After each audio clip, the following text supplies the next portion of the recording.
Ashama harka fuunee akkam jirtan daawwattoota keenya jaalatamoo fi kabajamoo kunneen torbaanti guyyaa tokko jimaata Oromiyaa Miidiyaa Neetwoorkii irra kan isin darbu sagantaa keenya ka xiinxalaati.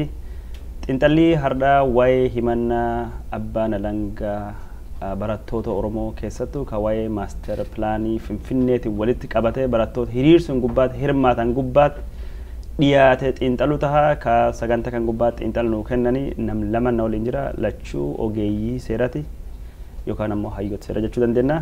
Ka jalqabaa na wajjin as jiru Heenok Gabbisaati. Heenok Gabbisaa Yuunivarsiitii Maqalee gubbaa barumsa seeraatiin eebbifamee barsiisaa tahee Inistituutii Leenjii fi Qaamolee Seeraa naannoo Oromiyaa kan jedhamu kan Adaamaa keessatti hojjechaa bahee University Finfinnee University Itoophiyaa keessa kan adda addaa kan akka University Walaayittaa Sooddoo University Adaamaa keessatti argamu ullee fi akkasumas kolleejota dhuunfaa hedduullee keessatti seera barsiisee jira. Yeroo ammaa kana biyya Ameerikaa dhufanii maastersii seeraa yookaan digrii seeraa lammaffaa baratanii waa'ee mirgoota ilmaan namaatiif seera guutuu addunyaatiin akkasumallee yeroo ammaa kana barumsa isaanii ka digrii olaanaa sadaffaa ka seeraa kan PhD wal fakkaatu barachaa jira.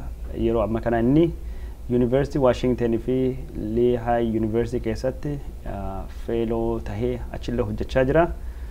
Keessummaan keenya kan lammaffaa ammoo obbo Nageessaa Oddoo Duubeeti. Nageessaa Oddoo Duube yeroo hedduu xiinxala nuu kennuudhaan sagantaa kana irra beekamanii inni University Finfinnee irraa bara 2009 barumsa seeraatiin University Finfinnee irraa eebbifame. Achi kaanii University Rift Valley keessatti seera barsiisaa turanii ogummaa seeraatiin kan akka bakka adda addaa keessatti akka inshuraansii Awaashitii fi qaamolee dhuunfaa adda addaatii fi gorsituu seeraa abukaatoo ta'anii tajaajilaa turanii. Innis waan seera Itoophiyaa kan gubbaatti muuxannoo dheeraa fi barumsa barsiisuullee ogummaa sun qaba. Wanni nu har'aa sa'u deemna akkuma duraan isinitti himnetti yakka yeroo ammaa kana barattoota Oromoo gubbaatti dhiyaate. Kana barattoota fi akkasumas qotee bultoota Oromoo birallee hiriira nagaa maaster pilaanii Finfinneetiin walitti hidhatirratti yakki sun ija seeraatiin akkam ilaalama. Hagam tokko barattoonni maqaa yakkaa ittiin himatamanii seera yakkaa Itoophiyaa jalatti akkasumas seera farra shororkeessin hidhaman haqa argachuu danda'anii waan jedhurra haasa'uu deemna. Nu waliin turtii gaarii qabadha isiniin jenna. Gara marii keenyatti dabarra.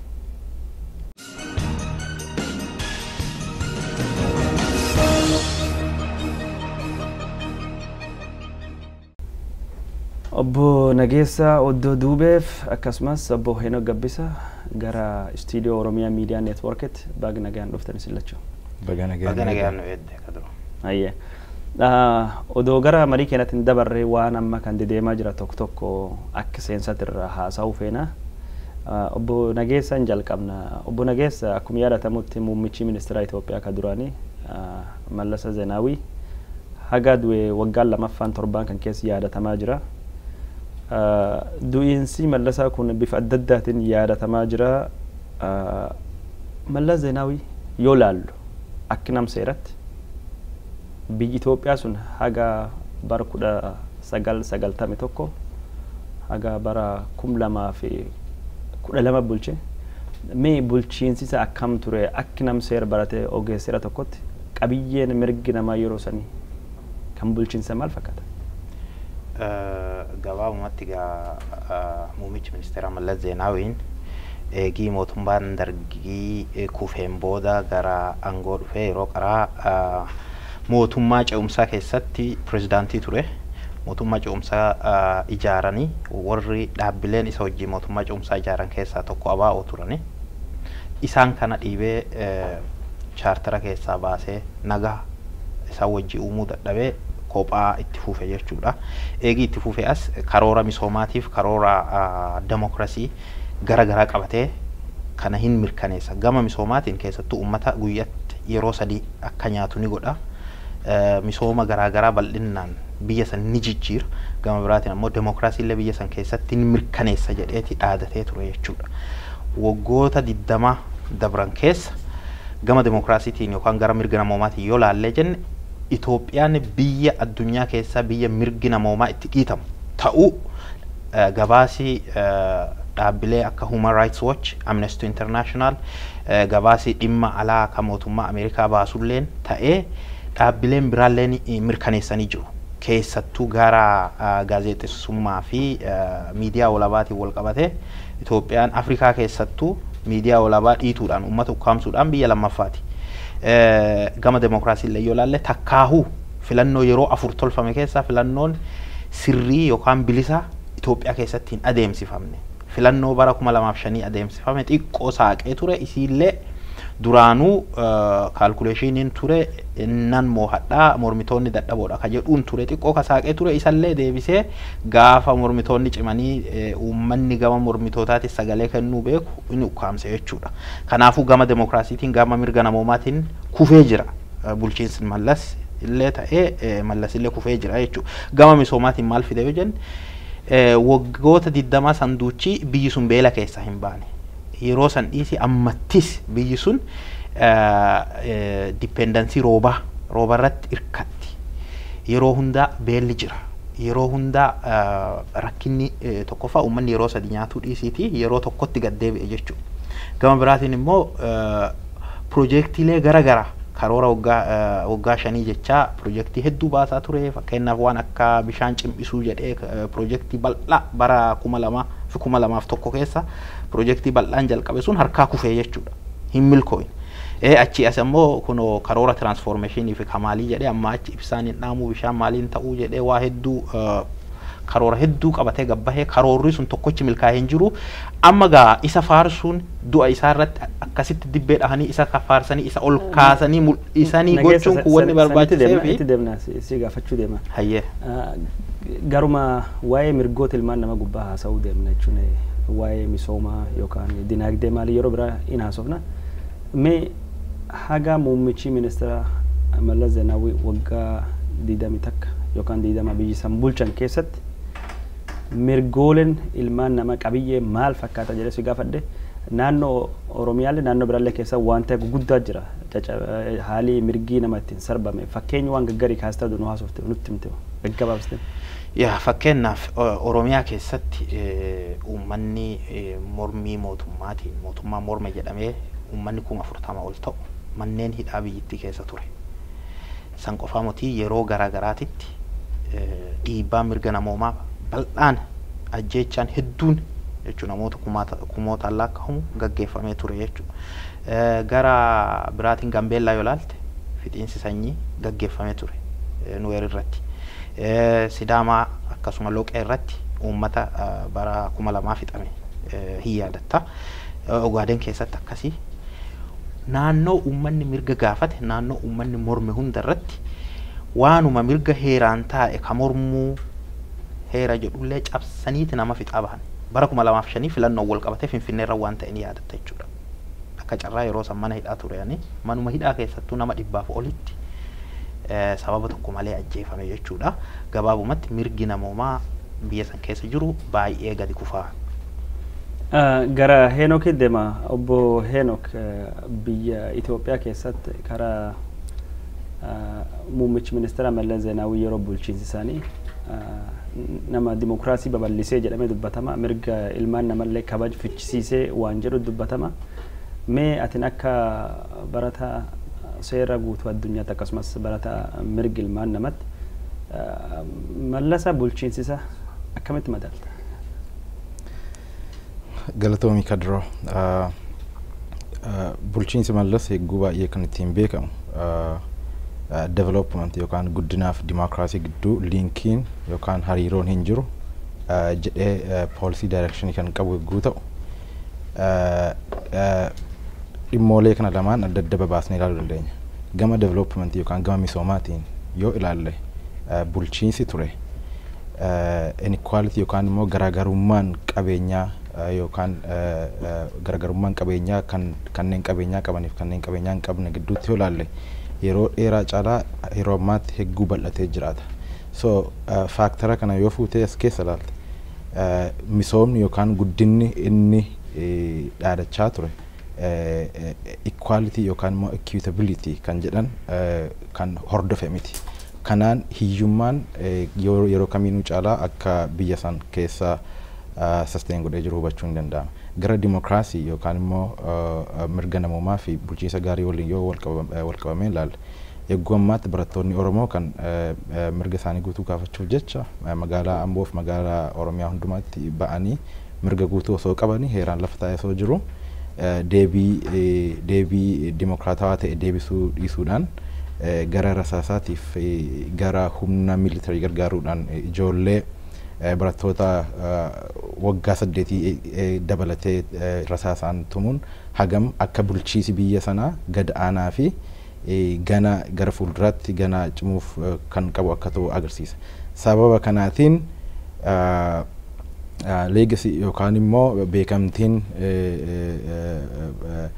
Mallas biyya san keessatti qabaate reejimoota yookaan immoo aangoolee siyaasaa baroottan darban dura waliin wal qabdee gulaaltu adda adda natti hin fakkaatu yookaan uummata Oromoo caalaa dararaa kan jiru akka ta'u hubachuun ni danda'ama. Obbo Nageessa amma garkeetti deebi'a kanaan dura waggaa tokko yeroo yaadatamu gaafa muummichi ministeera duraanii du'e gaazexaan tokkini barreessanii beekaman René Lafoo namni jedhamu tokkini muummichi ministeera Mallasee deemullee awwaali keessa bulchaa jira jedhee dubbate.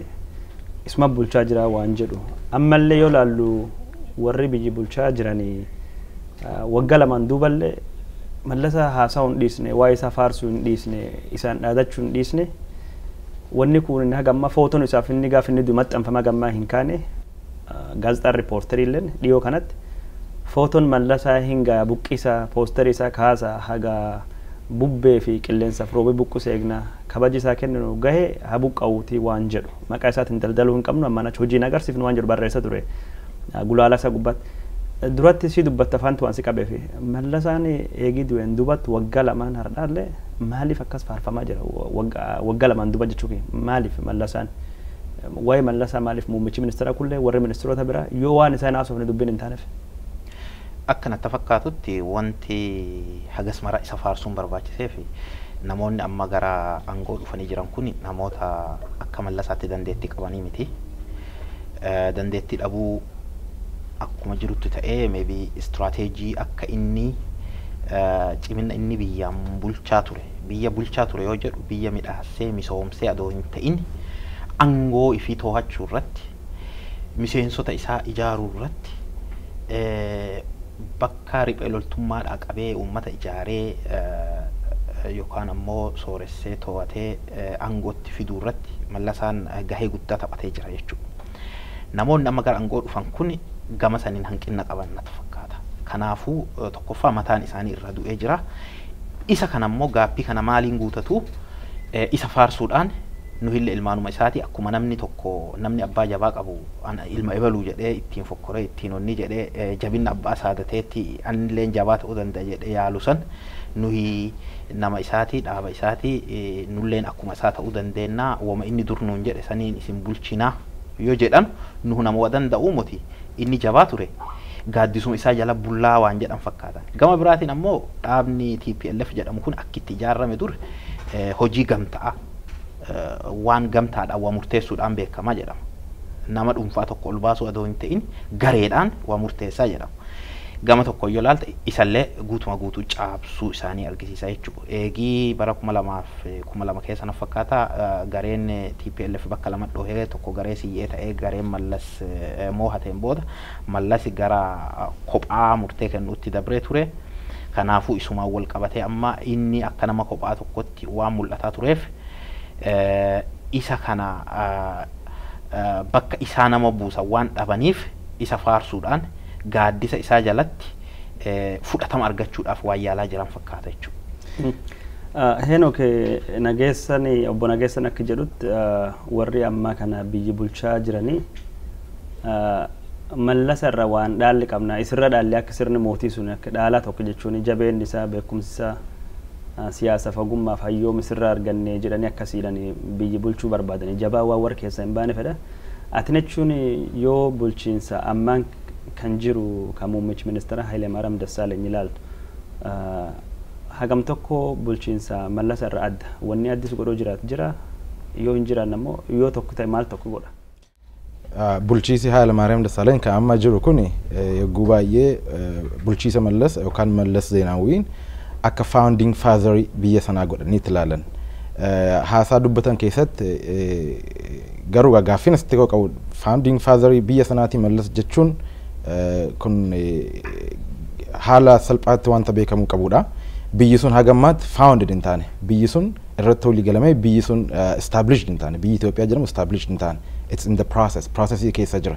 Isa kanaaf jarri legacy isaa fiduudhaan yeroo baay'ee biyya Afrikaa keessatti biyya Itoophiyaa qofa osoo hin taane biyya Itoophiyaa keessatti personality culture yookaan immoo one man's policy kan jedhan simbol nama tokko qofa ol baasanii akka simbolitti kaa'uudhaan yoo biyya Zimbabwe fudhannee yoo ilaalle Mugabe biyyoota Ugandaas yoo fudhannee ilaalle one man's policyidhaan kan isaan bulchiinsa isaanii geggeessan sanitu amma yeroo ammaatti extend gochuudhaan bulchiise amma ka Prime Minister Mallas kan eegalen immoo bakkaan geenya jechuudhaan haasaa rhetoric yookaan immoo haasaa logic irratti hin hundoofne fi poolisiin yookaan himaammatii bulchiinsaas himaammanni siyaasaa isaan qaban himaammanni economy adda addaas ka Mallas eegala irratti itti fufna ka jedhan kun hagam akka isaan vision yookaan immoo mul'ata mataa isaanii akka siyaasa tokko akka hoogganaa siyaasaa tokkotti vision mataa isaatii biyya sanaaf qabaachuu ture Hayilamaariyaam Dassaalany. Yoo fudhattee ilaalte garuu vision mataa isaatii hin qabu kanaan dura eegalame xumurra jechuudhaan kun leadership qualities akka hin taane natti mul'isa. Sababa kanaatiin bulchiisi amma jiru kun extension yookaan immoo itti fufiinsuma bulchiisa kanaan dura ture wanta ta'eef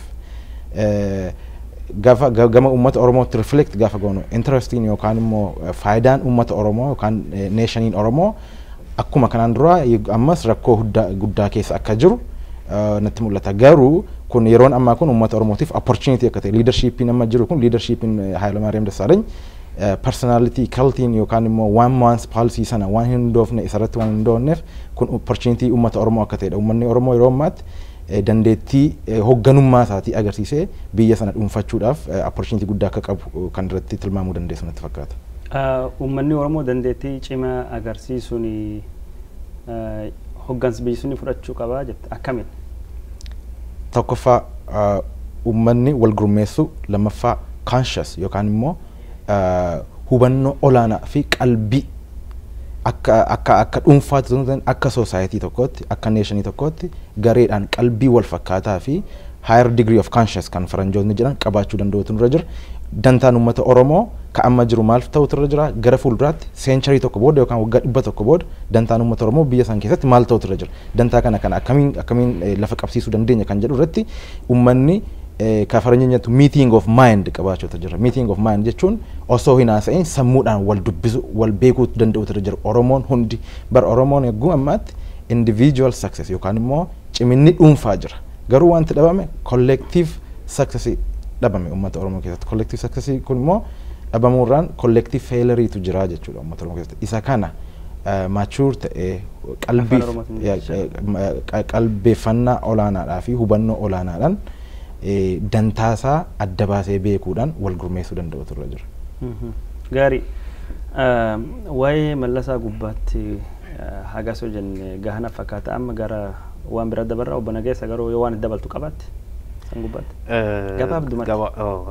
Gabaabumatti waa'ee Mallasaatiin wal qabatee wanni jedhu fedhu obbo Henook waan dansaa lafa ka'e uummanni Oromoo yeroo ammaa kanatti yoo cimee qabsaahe jechuun yoo cimee wal hubatee bilchinna gahaa argisiisee kaabaa kibbaa bahaa dhihaa walirra birmatee fedhii yookaan ammoo dantaa uummata Oromoo ka hegerii hubannoo keessa galchee hojjete carraa guddaa qaba jedhee anilleen san irratti walii galaa. Gama biraatiin bulchiinsi yeroo ammaa biyya Itoophiyaa bulchaa jiru kun bulchiinsa dadhabaa bulchiinsa ofitti abdatummaa yookaan ofitti amanamummaa hin qabne bulchiinsa ekeraadhaan hoogganamaa jiru jechuudha.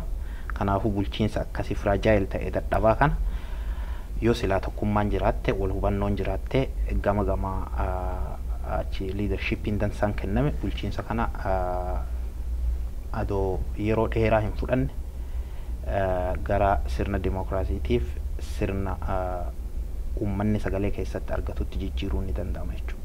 galatuma sallachu karaa biraatiin naannoo Oromiyaa keessatti akkuma beekamutti eegi dubbiin maaster pilaanii godina addaa Oromiyaa naannawaa Finfinnee jedhu tokko baheen dubbatti jechuun magaalaa Finfinnee kana gara naannoo Oromiyaa babal'ifame dubbiin jedhee eegikaatan dubbatti barattoonni Oromoo gaafii adda addaa kaasanii gaafiin sun ammoo sochii hedduu dhalee sochii sullee naannoo gareetti akka magaalaan Boofaatti uummanni itti dabalamee naannoo adda addaa keessa sochii hedduu ture mootummaa fi barattoonni Oromoo illee bakka hedduu magaala hedduu yuunivarsiitii garii keessatti walitti bu'anii lubbuu baatee jira nam miidhamee jira nam hidhamee jira amma dubbiin sun mootummaan akkuma godhee deebisuullee baatu humnaan waan to'at fakkaata dubbiin sun dibamtee jirti yeroo ammaa kana seer qabeessummaan maaster pilaanii Finfinnee sun namni dubbata hedduu hin jiru biyya keessatti ammoo barattoota waan kana walitti bahanii manii murtii Itoophiyaa jechuun manii murtii naannoo Oromiyaatii fi ka federaalleen dhimma barattoota kana laaluu jalqabe jira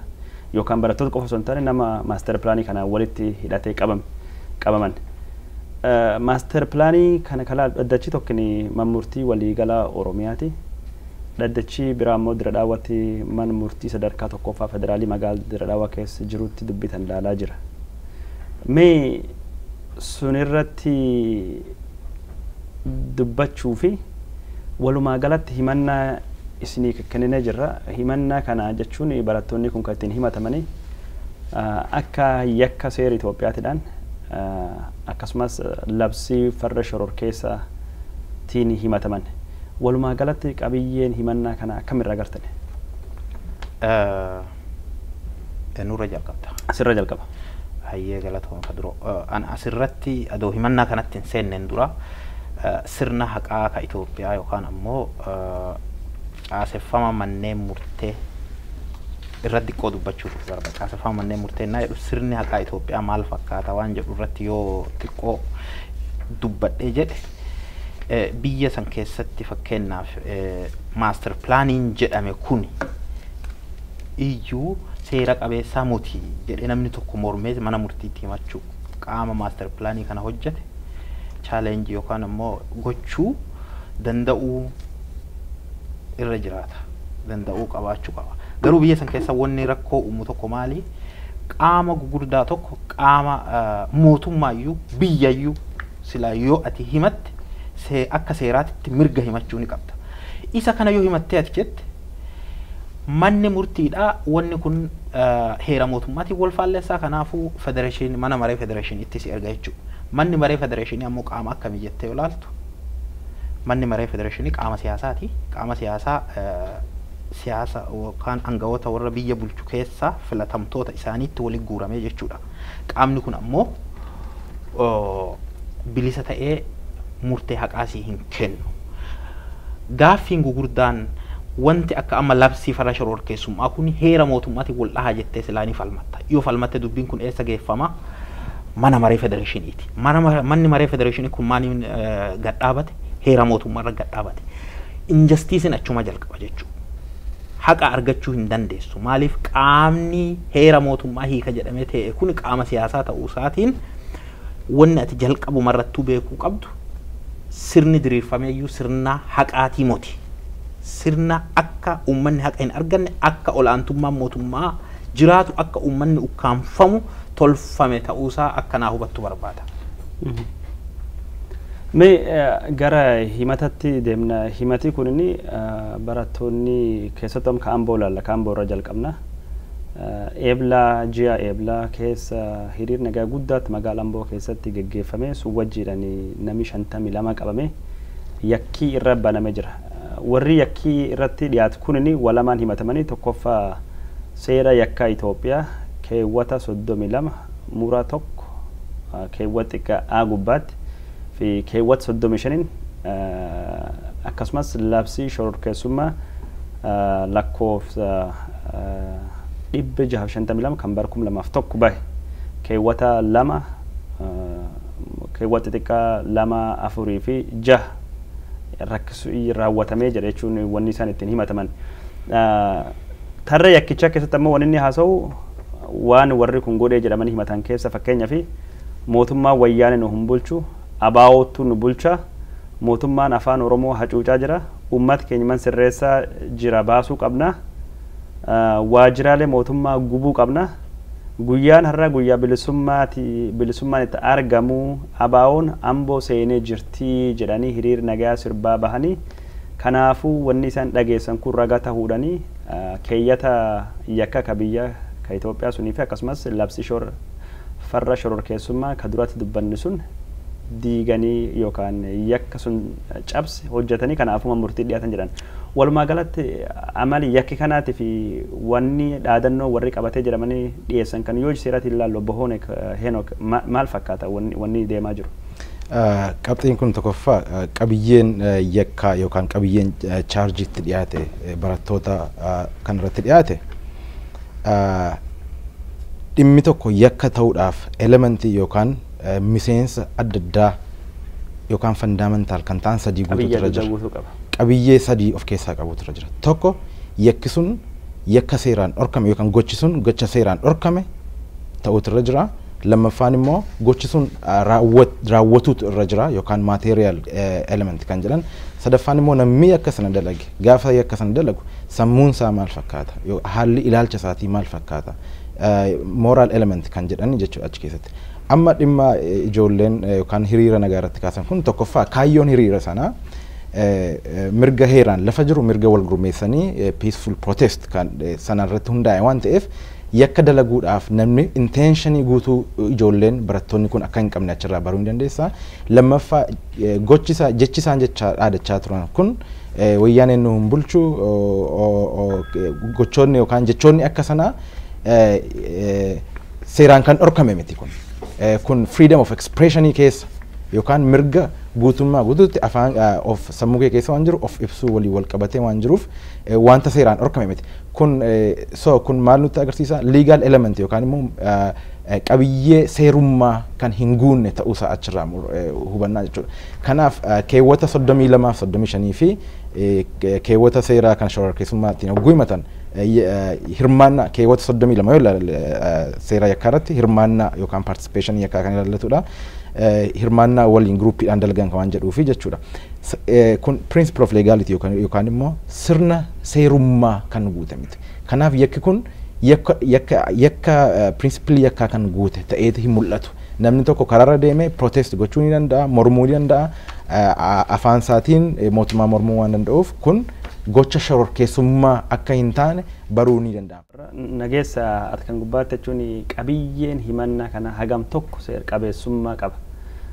Warra hiriir nagayaaf bahe ka himataman kana yakka guddaadhaan himatamanii keewwata seeri akka biyyi suniitii fi akkasumas seera farra shororkeessummaa labsiin sun yakka guddaadha himatamu warra hagam tokko jechuun mootummaa waan kana warra kan adabuu fi akka inni fedhii qabu garsiisa. Sunirra maal jettame?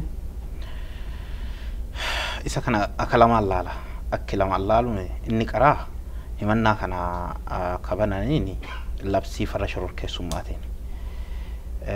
Labsiin farra shororkeessummaa kun labsii mormitoota ittiin to'achuudhaaf mootummaan sun labse. Mormitoota ittiin to'achuudhaaf yoo jedhu maaliif kana jedhe si fakkaate labsii san keessa fakkeenyaaf keewwata 3 muraa 4 na fakkaataa irratti ka jiru qabeenyarra miidhaa geessisuun shororkeessummaadha jedhee jira. Miidhaa akkami waan jedhu ifaamuti. Miidhaan kun miidhaa hagam ga'u ka jedhu ifaamuti. Namni tokko mirga ofii kabachiisuudhaaf gaafii mirga heeraan taa'eef kabachiisuudhaaf yeroo hiriira bahetti namni amala hin qabne lamaa sadii yookaan gareen ijaarame tokko yoo dhakaa keessa darbate uummanni hiriira bahe sun atoo hin darbin namni biraa dhakaa darbee waanuma xiqqaa tokko qabeenyi xiqqaan tokko makiinaan tokko cabe shororkeessummaa jedhee abbaa fedhe keessaa hidha jechuudha.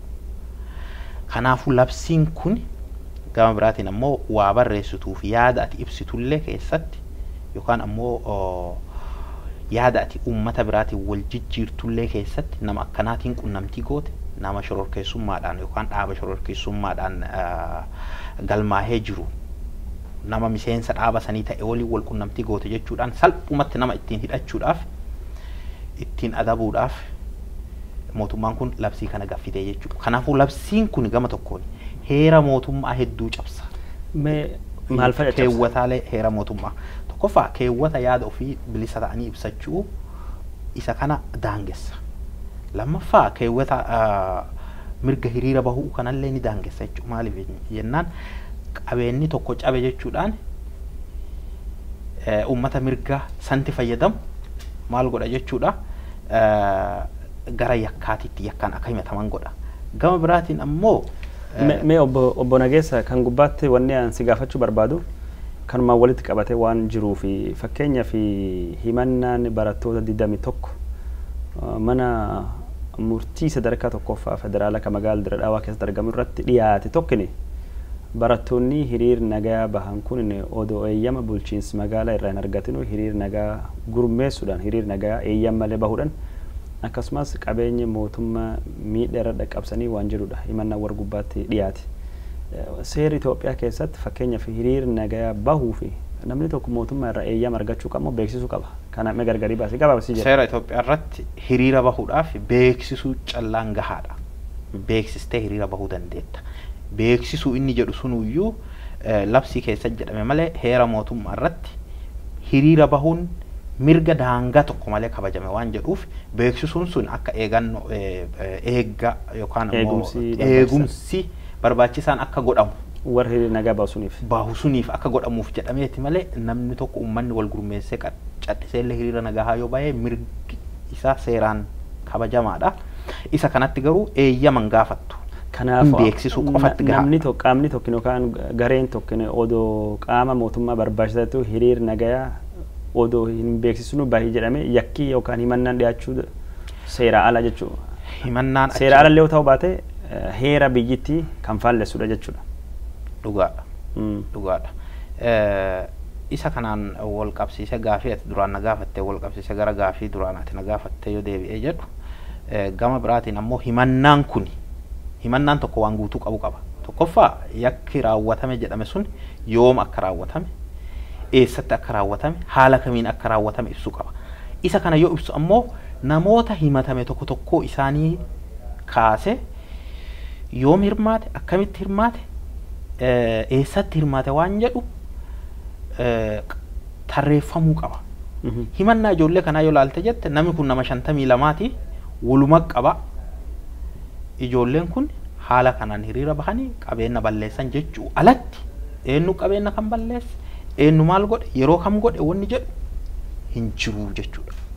Kanaafuu himannaan tokko waan guutuu qabu keessa chaarjiin tokko yeroo akkamii haala akkamiitiin yoom eessatti waan jedhu maaliif jechuun yakki dhuunfaadhaan ilaalama. Namni yakka raawwate tokko akka gareetitti adoonte akka dhuunfaatitti yakka kam raawwate haala kamiin raawwate wanni jedhu ibsamuu qaba.